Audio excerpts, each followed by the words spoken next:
Hey guys, back again. Just a quick random video, guys. As the wife's playing her Astro Bots, I figured I would make a video because the wife's going on about how cool the features are on the controller for this game. And I thought to myself, she's got a point. Since the PlayStation 5 launched, when it first launched, they was really like all over making cool features with the controller. Like, for example, in Deathloop, the gun could get jammed and you can't pull the trigger very well. It's really stiff to do so. You got to tap square to jam the gun, stuff like that. And they were really doing well with that. But I have to admit, I forgot completely what the controller could do because most of the games they bring out nowadays don't have any features with the controller. I mean, don't get me wrong, Black Ops has got a pretty good feedback for rumble and stuff, and sometimes you can really feel it on the gun when you pull the trigger then, but it's very rare to find games that actually implement the controller inputs and stuff. So I just wanted to know if anyone else actually realised that or thought about that, like I just literally did after the wife told me, because I thought, you know, they bring it out, and that's the one thing they do when the console comes out. Remember when the PlayStation 3 came out, guys, and they said, oh, six axes. First, like, 4 or 5 games, like MotorStorm and that, you could steer the car with the controller, blah, blah, blah, blah. And I'm not saying that's a great thing, I'm not saying that's a good thing, but it would have been cool to see them implement that more into the controller and stuff like that. Another thing, guys, I just want to quickly touch on is people saying that this Astro Bots game is very, very short. Now, I don't know why people have got to bitch and moan about the size of a game, because sometimes a short game is also just as much fun, if not better in a lot of ways, than a long game. Because, I mean, when you're playing a game that's going to take you 300-400 hours to complete it, and there's 10 or 12 games coming out that year, plus you're doing things in your everyday life, you don't have enough time to play it and finish it, and you just feel like after a while you give up. So I prefer a shorter game, to be honest. I mean, don't get me wrong, I do love a bit of difference, and I do love a game where it's got no direction and it's down to you to figure it all out. But sometimes I like a game where it's a path, you know, you're on a sat nav pretty much, guys. It's like, go here, talk to this person, go there, do this, do that, and there's no way of divvying off the path. I like that as well.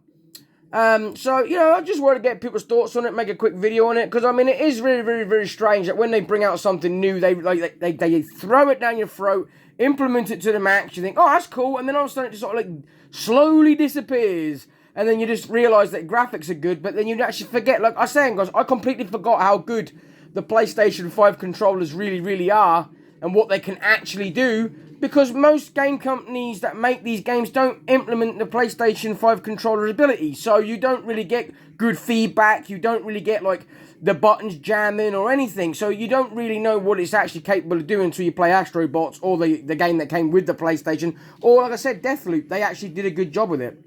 So, I don't know, guys, but like I said, you can let me know down below if you've actually realised that yourself, or thought the same thing that me and the wife think, because it's really, really stupid. But while we're here, guys, and the wife's playing, we'll get her opinion on the game. What do you think of Astro Bots? I'd give it a 10 out of 10. She's giving it a 10 out of 10. I love it.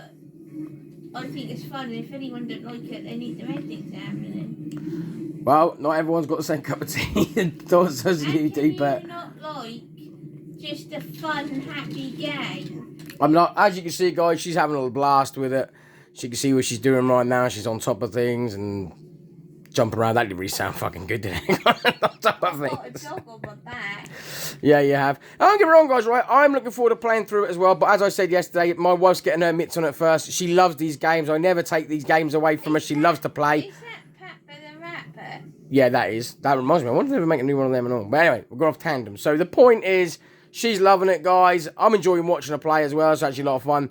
But she's been doing it all morning. I literally came down, getting out of bed and seeing her play, and I was like, enjoying it. She's like, yeah. The only thing that really gave me a gripe, guys, you know what the gripe was for me, that you had to have the internet to do a download patch just to play the game. You couldn't get to even see anything or do anything without doing that upload or download patch, which is one, or, you know, it's bad in my book. That's all I'm going to say, guys. But anyway, like I've said, I just thought I'd make a random video on that, guys, because I don't know, it just seems like they just dropped the ball on a lot of the features that the PlayStation controller can do. I don't want motion controls in the PlayStation so much, but I'd like a good, you know, maybe the trigger's really hard to pull with the door stiff or something, or you're going to reload your gun and, you know, and you feel, you know, you feel the weight of the gun or something. Yeah, they could do all sorts of things. We said they was going to do it. The controller does really, really well on Astro Bots, and it did really, really well on Astro Bots that was free with the PlayStation when you bought it, but you know, I don't know, guys. Let me know down below what you think. I'm not going to keep going on about it, but, you know, I just thought I'd make a quick video, and this quick video's turned to 5 minutes, but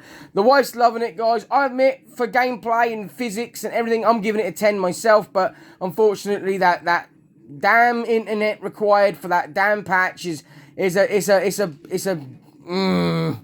that's all I'm going to say, guys. I'm not going to keep going on about it. You know me, guys. I'm old school. And at the end of the day, I just don't see why we have to buy things that's half fucking fixed and half broken. You wouldn't buy a car with 3 wheels when it came with 4. And they say, sorry, we rushed the car out the showroom. You've only got 3 wheels. You have to buy the 4th one when you want it. You can't technically drive the car till you bought your 4th wheel. But the car still costs the same price as it would brand new with 4 wheels. You wouldn't do it, guys. You wouldn't fucking do it. And you wouldn't do that with anything else either. You wouldn't go and buy a pack of bread rolls for the same price of 4 bread rolls when you already get 2 bread rolls because they packed it too quick, and your other 2 bread rolls you've got to pay separate for now. You wouldn't do it. So why are we doing it with gaming? Why are we doing it with anything? It's just stupid. People just go to show that they just want something now. They can't wait. And I think that shows on the product that we get. They want a quick cash grab. They want to get it out there. And that's the problem, guys. We need to start telling people that we can fucking wait for our product. Give us it in a good state and ready to go. I mean, I remember back in the day where DLC was something new and that was what they did. Nowadays, you pay for a game, you've got to actually hope and think you get the full game. I don't understand, guys. I'm never going to understand, unfortunately. I really am not. I could live to be 1,000,000 years old and I'll still never understand it. It's absolutely mind-boggling to me why we would pay all that money for something that's broken and not fucking finished. And yet you wouldn't allow that in any other situation in life with anything else, like I just proved. So, I don't know, guys. Imagine a pair of Nike trainers that cost 300 quid, but you don't get the shoelace with them. You know, you got to pay separate for them. You'd be like, what the fuck? You wouldn't do it. You'd say, fuck off. Oh, no. Oh, you're fighting King Kong. She's fighting Kong, guys. I hate it when they do that. They Well, the don't Monkey give Kong you win. enough time to collect the coins. You'll do it. You'll get there. I have faith. You beat Spyro, and that's a game that I could never do. So, yeah. Anyway, guys, that's a quick video, guys. Apologies, it's 7 minutes. It's not really a quick video, but let me know down below what you think, guys. On that note, I will let you all go now. Thank you very much for watching. Gameplays will be coming back as soon as I can get back on the PlayStation. And I don't mean that nastily. I mean it in a jokey way. The wife's absolutely enjoying her game. I'm enjoying her watch and play it. So, yeah. On that note, guys, thanks very much for watching, and I'll see you all in the next one.